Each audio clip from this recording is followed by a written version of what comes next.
วัสดีครับวันนี้พี่เน็ตจะพามาประดิษฐ์ของเล่นวิทยาศาสตร์พื้นบ้านนั่นก็คือจักรจั่นเสียงใส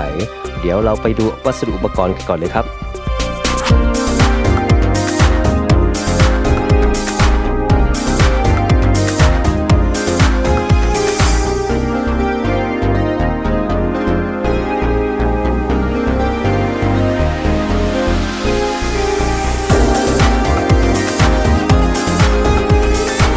เดี๋ยวเราไปทำการทดลองกันเลยครับ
เป็นไงบ้างครับสำหรับการประดิษฐ์ของเล่นวิทยาศาสตร์พื้นบ้านจักรจั่นเสียงใสคลิปนี้ขอจบเพียงแค่นี้ก่อนนะครับเจอกันใหม่คลิปหน้าในการประดิษฐ์ของเล่นวิทยาศาสตร์ชิ้นอื่นขอบคุณและสวัสดีครับ